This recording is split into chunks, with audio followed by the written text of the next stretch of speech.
Hello everyone and welcome back to another video of mine. This time I'm back with Avatar: The Way of Water part 4.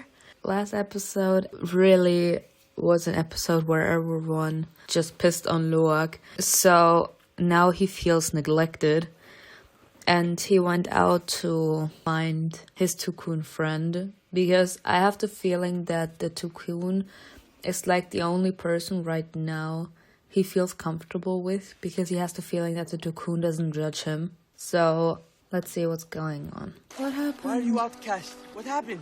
I trust you. You can trust. He says, I trust you, which is something very difficult for him to do. Like, everyone treats him like shit. Everyone thinks badly of him, but he's not. He's just misunderstood.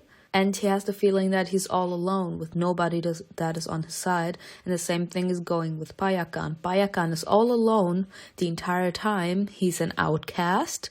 Everyone knows who Payakan is and what he's done apparently in the past. And one tiny mistake has been held on to Payakan's head his entire life. Because they're like, yeah, he's a killer. You're lucky to be alive.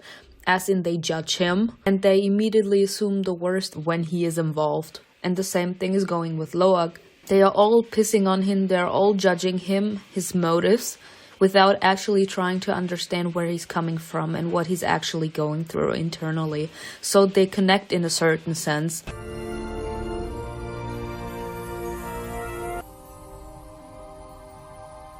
My beautiful daughter. Oh, Why am I God. different? Who was my father? Oh my gosh, she's not supposed to know? No, that's a seizure. I don't know anything about seizures personally. In general, I always think that a lot of things are triggered by your mental health, you know? So if a memory was there that triggered her, it can put you in a vulnerable position. When you see something that personally hurts you, that has personally traumatized you.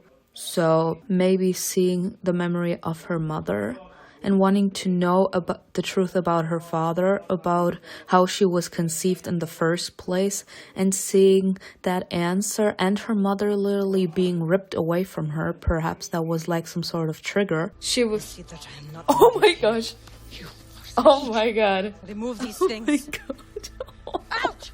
You have done nothing! The thing with Neteyam is that she is driven in general by faith, and she has a lot of faith in Awa and in the power of the psychic. Her mother was a psychic. So human technology doesn't really have the top priority for her. She rather believes in the psychic powers, and since Jake comes from the human world, I wouldn't say he prefers, but he's more used to the human technology, as in scans on the brain, taking blood samples to make sure that all the organs are in place, intact, etc. So it's more like two traditions colliding.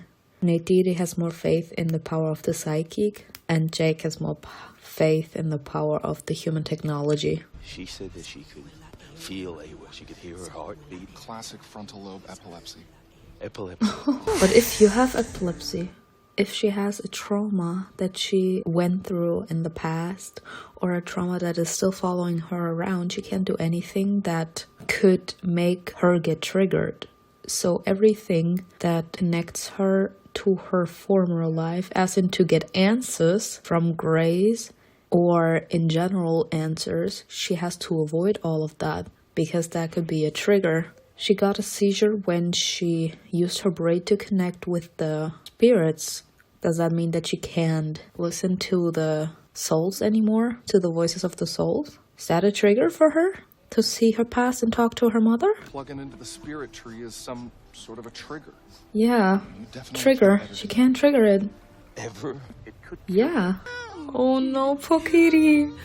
I'm sorry, but I have to pause again. Like, kitty. I feel so bad for Kitty, especially now that we know that she's an epileptic, as in she can't connect to the spirit soul anymore, because if she should see her mother again and she won't be capable to get the answers she seeks, or she gets answers that she wasn't ready for, it could trigger her and she could die. And do you know how traumatizing that can be, even more for a person? Like, you want answers, you know that plugging the braid to connect with the spirit of souls could give you the answers you seek, but you can't do it anymore because if you do, you die. Jesus Christ. And then we see Jake's face. He was so worried.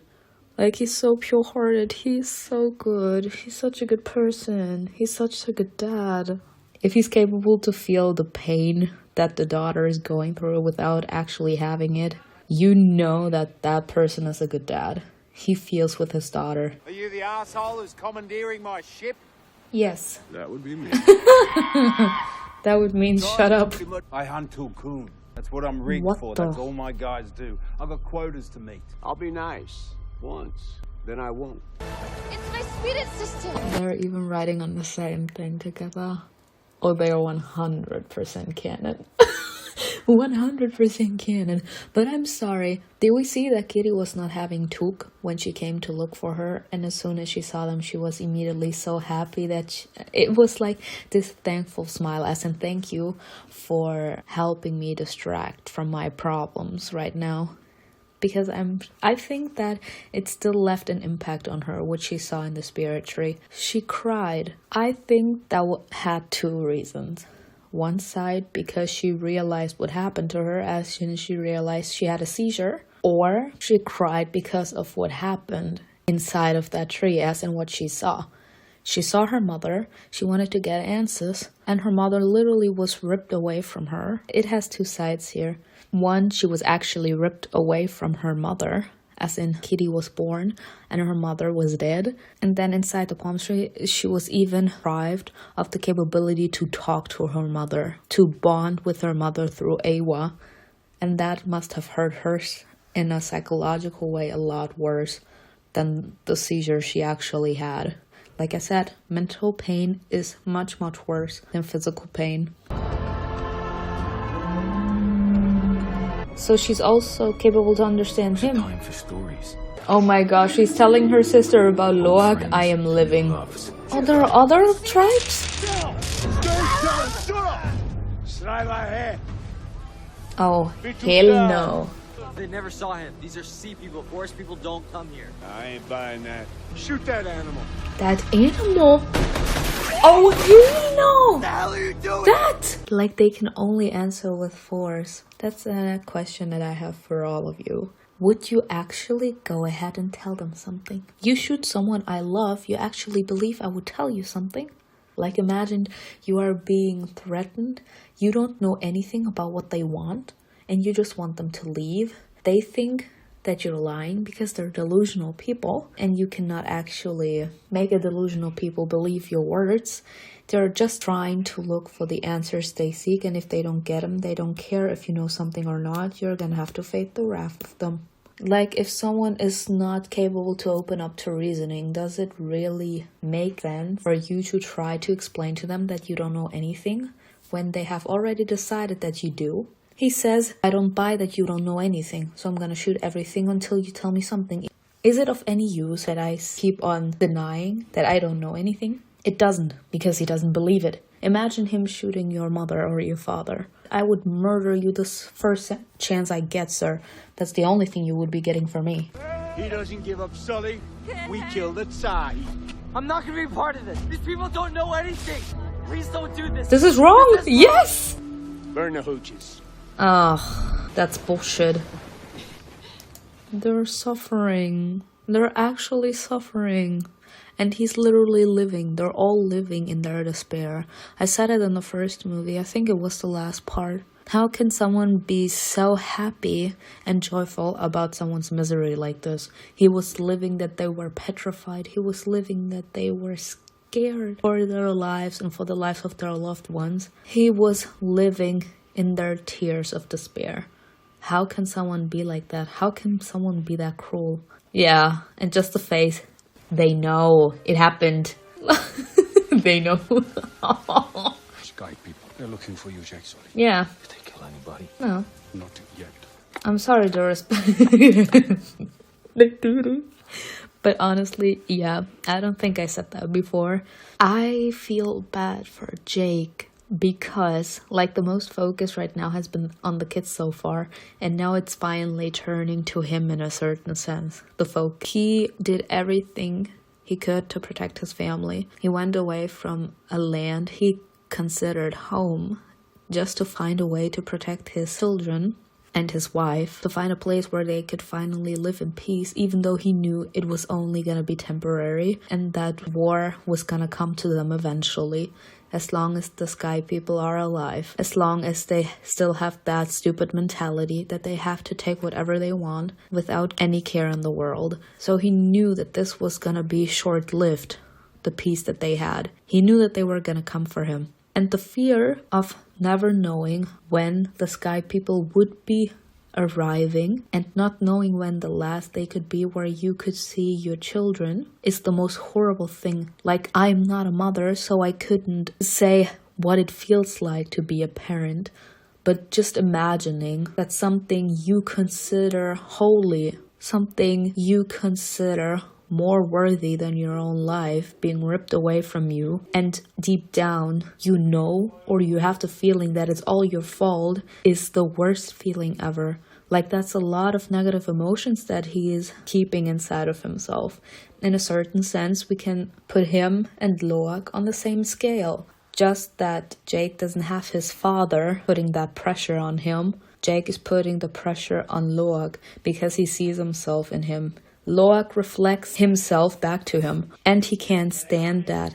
So I kind of feel bad because this scene especially just showed that he is completely done. Like, he is drained. He's trying everything he can to protect the people he loves, and he has the feeling that it's not of any use, that everyone he loves will fall because of his past. He was on the human side before he turned into an avatar himself. So the people he loved are now suffering because of his past mistakes. And he can't do anything about it because technically what he would have to do to make everything stop would be to give himself up to them. That's the only thing that he could do that would make all this war stop because they're after him. And that hurts me because this is him literally having to say, I finally got what I wanted. I got a beautiful wife. I got beautiful children. But I can't allow them to be weak because I was weak back in the day. I didn't have a strong mindset. And that's what cost me dearly. So he's trying to force that onto the children so that they don't really make the same mistakes he did. And especially on Loak, because technically they are actually the same person. And Jake is not stupid. He can see it. So he's like, if I don't stir him in the right direction, where he is more mature and more calm, collected about a certain situation, he could possibly suffer the same way I did. And I can't allow that because I love him that much. So I would say from what we saw, he doesn't really show the love he feels. As in, he's not capable to show the love he feels for his son, even though he feels it. Because we can see it when nobody is looking, we can see that he's actually breaking. As soon as he sees that they are hurt because of something he said or so, he's feeling guilty. I was hurt in the last part so much for Loak that I didn't actually see it. But now after seeing the next scene with Giri, you can actually see he's not capable to show his love. Because he has so much on his plate. We only see the outside now. But on the inside, he ran away from people that want him dead and his family. And he knows that. He knows that all this is just a temporary situation. He knows that they're coming and he doesn't know when the last time will be. He doesn't know how to teach them to be so strong that they're gonna be capable to survive the attacks of the Sky People. And that's terrifying him more than anything else. He doesn't know where to place himself and he doesn't know what to do to make everything better. It hurts me. He's actually going through the same things Loak is going through. The pressure that he's having on the inside, all that pain being the reason that his entire family could die because of him, is making him lash out. And he's taking that unknowingly out onto the sons. Because he's like, I wasn't that capable to do that back in the day. because I was on the wrong side and I'm trying to steer you to the right side. You don't see it yet, but I'm just doing it for your own good. I think all those problems that Loak has to go through because of having the feeling that nobody loves him, that no one appreciates him, at least the problems with his dad could have been resolved if Jake would have just opened up to him and would have said like, listen up, I see what you are going through. I see you. And that's what's making me be so hard on you, because I care. I can see myself reflected in you. You could be doing the same mistakes and I don't want that. I'm pretty sure that Loak would understand if you would just actually have that heart to heart. Like, I don't hate you. I just love you that much. And I'm trying to prepare you for the world as much as I can, even though you don't actually see it like that just yet. We must hunt this demon, trap him, kill him. Yes. If we turn up the heat, he's just gonna keep running. We gotta draw him out. You do not understand the kinship bonds between the Tulkun and the Ocean Na'vi. If we start hunting here, the hostiles will come after us. Exactly. One hostile in particular. I know how you feel. Yes. I feel all alone too. Why are you outcast? Oh, he has to go inside? Payakan wants to eat him. Oh, Neteyam. Neteyam is such a good brother. Like, this scene here in particular showed that he truly cares. Like, you know, people, I hate this. Like, just show the love you feel for someone. Just show it. Sometimes a word can be enough too. Like, they're mocking him with their words and they don't actually show that they care either. But as soon as he's not there, they all show how they truly feel. Like, Neteyam was ready to go in. He was ready to murder the Tulkun. Just show him that you love him. Tell him that you understand him too. I'm pretty sure he would have loved to talk to Neteyam about what he's going through. Since Neteyam is technically the cause of his internal struggles, taking his frustrations out on the person responsible would have helped him. He wouldn't have needed to like smack Neteyam, but like just talking about what troubles him. Why he feels so alone, why he has the need to lash out. Because I don't feel worthy enough to stand next to you and father. To put here an example, he would actually feel a lot better if he would be capable to talk to his father and Neteyam about those things. But they're acting all unreasonable, as in that he's delusional, that he's being unreasonable, that he's not acting the way he should, and that's making him feel insanely alone. Like he's alone with that Tulkun. As in, literally, they're both outcasts. No one there for them. They're all alone, all up in their minds. Just saying. Make the bond. God, you gotta be kidding. Humans have been doing this for a long time. And all those people. Oh my gosh, he's blaming himself. He's blaming himself. He was part of the group that was being hunted. And he was the only one that survived. All the Tulkun that were with him, they all died. And since he's the only one that survived, he's blaming himself. Oh, the humans have to die. I'm so sorry, honey. Sorry. Oh, no. So sorry. And they dragged his ass there to get scolded. You allowed him to bond with the outcast. Ugh. Syria, you disappoint me, daughter. But it's his... And you. People, I cannot with all the slander. Like, how old are they? Honestly now, with all that drama here. I understand that parents are there to teach their children the best they can. As a parent, you're human, you will always make mistakes, but you try to give the best out of you and put it into your children. You can't avoid for them to make mistakes, but because sooner or later they turn into their own person. They will try to decide what they want to do with their lives. Sooner or later, you won't be capable to influence anything they do anymore. They will do their own mistakes. They will learn out of their own mistakes. How old are they that they are that mad that someone does what he feels is right? Haven't they arrived the age where they can decide what they want to do with their lives? He wanted to bond with the outcast. You see that as a mistake. Loak does not see it as a mistake, so let him be. I don't see the trouble here. In the days of the first songs, Tulkun fought amongst themselves. They came to believe that killing, no matter how justified, only brings more killing. That's sadly true. You're wrong. He is wrong! I know what I know. That's enough. What? Oh, this is disgusting. I'm sorry. I cannot. Jake keeps on... Jake, why? As soon as you do a decision that someone else doesn't feel is right, you're a monster? Is a person not supposed to make their own decisions? Do I always have to go just by rules? What about feelings, emotions? You have the feeling that killing is wrong. That's also connected to a feeling. You don't want to kill someone. You think life is holy. Loak doesn't think that he's a bad guy, even if he should have killed people in the past. Doesn't Payakan, or in general a person, have the right to redeem themselves? Don't they have the right to change? Just because a person has done something horrible in the past, is that person completely condemned to live all alone? A person can change. A person can develop into a better version of themselves.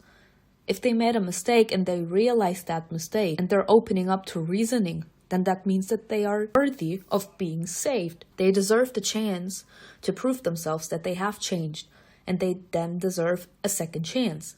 Why is it wrong for Loak to give him the second chance? Just because he's talking back, why is me standing up for myself and what I believe in wrong? Someone has to tell me that. Like, I don't understand. I would have been the same as Loak. I feel what I feel. I don't get that. I'm very proud of you. I'm proud of him too. Jamie Ship killed his mother right in front of him. Oh my He god. gathered the young bulls and the reef boys together to attack the ship.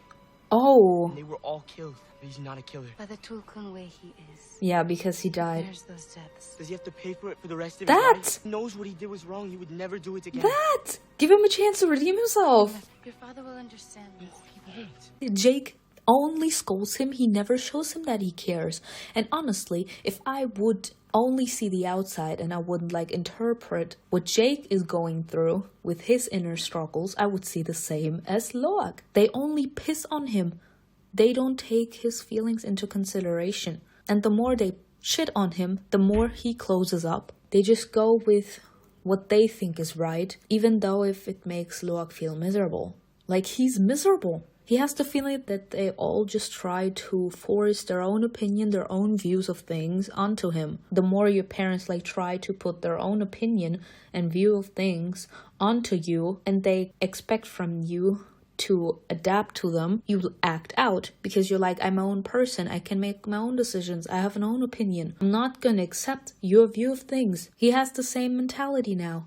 He's acting out because people don't actually try to understand him. He feels that he has to stand up for the people he loves because technically Payakan is his companion now. Because the Sky people said that the Sea people are that connected to Tukun that if they kill someone, it's like them killing a family member. He was technically just standing up for his family. And that's wrong. That he's standing up for someone he loves. I don't get it. Someone tell me what I'm not seeing because I'm not having it. She sees you. I see you. Oh, You are one of us now. I love her. Yeah, look at this. Sorry, I can't. I have to pause. I can't watch this. Ugh.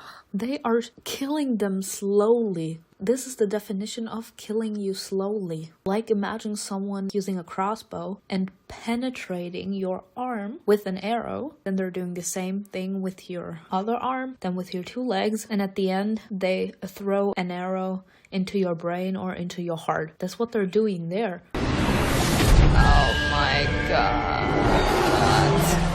She takes an explosive harpoon to the chest and she's still running. And he's living. Tell me that he's dying.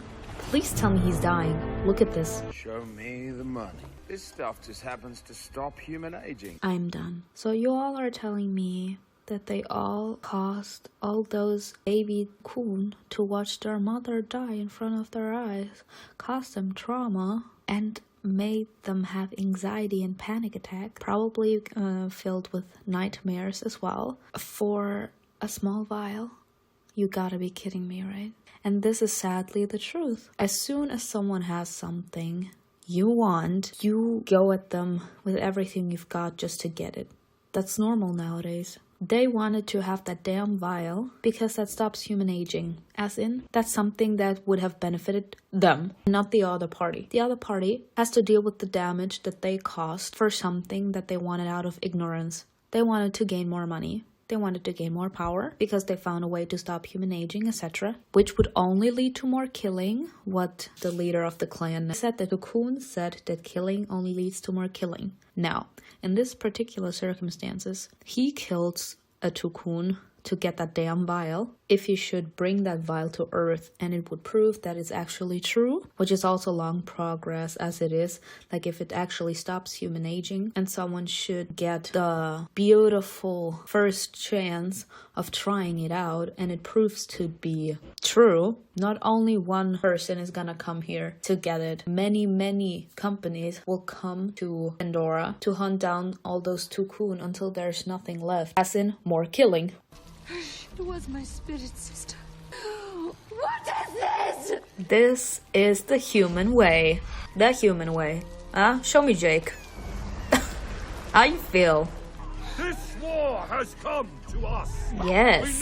We will fight to protect our brothers and sisters. No. I mean, I get what they are saying. Like, they're like, they started it and we're ending it. Me. But in this particular situation, it's not actually about fighting them just for revenge, because right now they're like driven by revenge. They're like saying, how dare they attack someone we see as family? How dare they? So this is technically more like revenge. Like what Jake is saying is right. Like they're gonna keep on coming. This is only gonna keep getting worse. They want the Cocoon. If the Cocoon are nowhere near the human ships, they can't do anything. Right now it's just about protecting them. If the Cocoon keep on remaining where the human ships are, perhaps in a few days, there won't be any Cocoon left. Get them out of here. You tell the Cocoon that if they're hit by one of these, they're marked for death. What about Payakan? Neteyam. Yeah. No way you're rolling out the fear, baby brother. Yes, he That's is. the one Pycon about the pingers. No. You've got to keep your skung ass in. He's outcast. Why do you always have to make things so hard? Jesus fucking old people, I am so... Like Neteyam, he's not like you. Everyone just pissing on him, no one taking him seriously. You're like the born leader. They're not worried about him acting out or anything. As in, they have that specific kind of trust. And Loak knows that. Look at the way that Loak is looking at Neteyam. Maybe this was a sentence that Jake once told him. You know, like, you're making everything complicated. There was like a huge time jump, so it could be possible that he said it once, that he keeps on being difficult, as in he's making problems. But Neteyam never really got scolded in this movie. And Neteyam also now scolding him in a certain sense is enough for him. Like, he was the only one that didn't really say anything to him and was always like, you know, supporting him, always looking out for him. And now he's also like shitting on him. He's like, nah, that's enough of me. Like, he's not you, Neteyam. He's never gonna be capable to be you. You may be capable to like accept all the situation that's going on right now, but he isn't. He's not feeling well. And the only person that he found that was like capable to understand him, that didn't judge him, because he also had such a traumatic and horrible past, like all alone, outcast. He has the feeling the only person that understands him right now and will never do anything to hurt him is Payakan. And you being like, why do you have to make everything so difficult? Like, I don't. But nobody listens to me, nobody cares how I feel, so I'm doing what I think is right and I don't care. That's how things are, I'm sorry. Like, I don't blame Loak for being mad at Neteyam right now. Like, he's now acting exactly like the parents. You mean, why can't I be the perfect son like Ooh! you? The perfect little soldier. Yeah, I'm not you. No, I'm not you. Yeah, I'll never be. He's my brother. Yes. I'm going. Oh, he's your brother. I'm your brother. No, I'm your brother. No. Look! Look's going to find Payakan. Wait up! Hold on! No, let me be. Leave me be.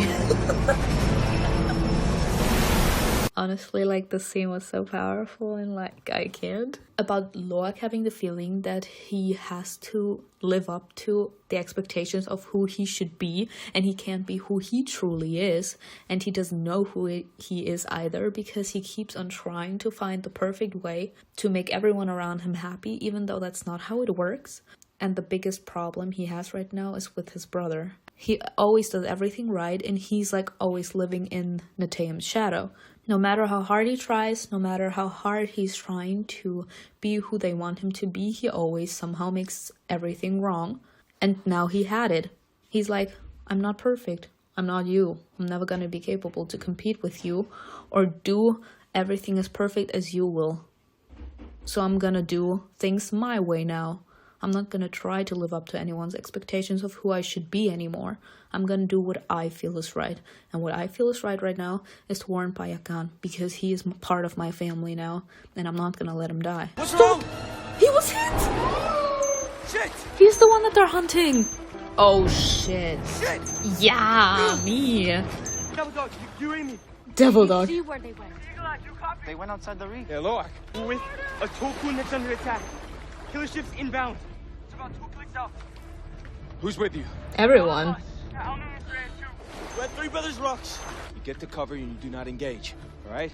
You hear me? Do not engage. We're coming. The kids are under attack. They're defending a Tulkun. It's your kids, too. The demon ship. Yes. Yes. This is where I'm gonna cut it. Did we see the panic in Jake's eyes?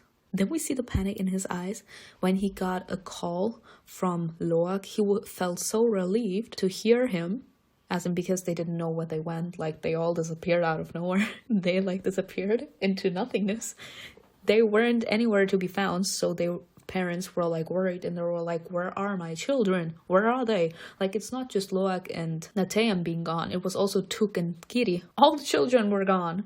Like, you could actually see the panic in his eyes. He's like, yeah, we're under attack. We're defending a Tulkun, and the humans are like invading. And he's like, the feeling he got, like, you could see it in his eyes. That was like, oh no, as in not my children. Like, they are near my children. My children are in danger. We have to engage now. I felt so bad for Jake. Jesus Christ. Like, that was the moment he feared. That his children would be in danger someday, somewhere. He's out of reach, he can't do anything to save them, and then they could possibly die because he wasn't fast enough, or they weren't capable enough to, like, defend themselves. Jesus Christ, I feel so bad for him. That was it. I hope you enjoyed it. Tell me in the comments below what you think was best, and I will see you in another video. Bye.